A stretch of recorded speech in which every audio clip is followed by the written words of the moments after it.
Chairman और chief executive councillor Kargil Feroz Ahmed Khan ने government middle school Kirat का दौरा किया ताकि नेशनल अवार्ड याफ्ता टीचर्स मोहम्मद जाबिर और मोहम्मद अली अखवान को मुबारकबाद दे सके।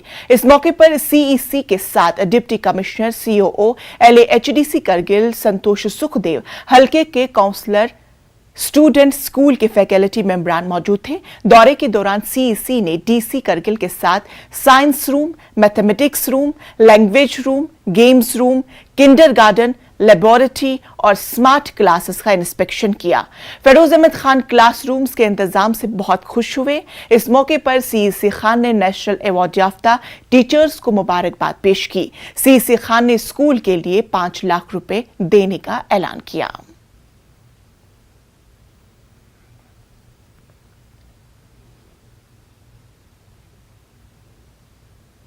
RDD सयाहत और संस्कार अमूर के एग्जीक्यूटिव काउंसलर पंचोक ताशी ने कोल्ड डेजर्ट लाहौल सिप्टी के रोहतांग राइडर्स को करगिल से लेह की तरफ झंडी दिखाकर रवाना किया।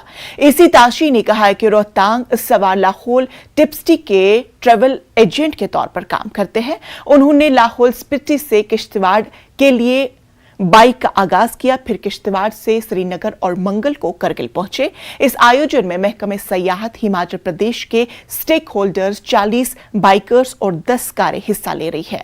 इलेक्शन कमीशन ने यह भी कहा है कि लाहौल सिपिटी से रोहतांग राइडर्स हिमाचल प्रदेश गलिस्तान चेस्पा की लीडरशिप में एक ऐसा ग्रुप है जो लद्दाख और हिमाचल प्रदेश के दरमियान यूटी लद्दाख में प्रमोशन ऑफ टूरिज्म के लिए एक पुल का काम करता है।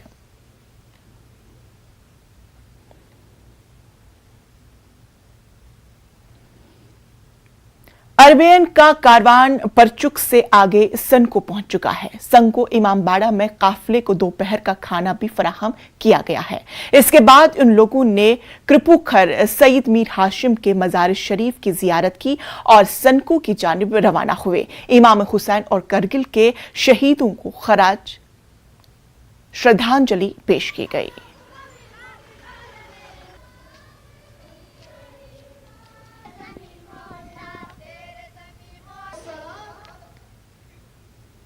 अंजुमन साहब अलजमा करगिल लद्दाख के बैनर तले यहां के टीचर्स के लिए 3 दिन का वर्कशॉप परथकचे शोरूम में शुरू किया गया है। इस वर्कशॉप में अंजुमन साहब अलजमा के रिलीजियस टीचर्स ने हिस्सा लिया। वर्कशॉप का उद्घाटन आगा सैयद जाफर रिजवी ने किया। यह वर्कशॉप अगले 3 दिन तक चलेगा। रिलीजियस टीचर्स की ट्रेनिंग के लिए इस वर्कशॉप को बेहतरीन माना जा रहा है।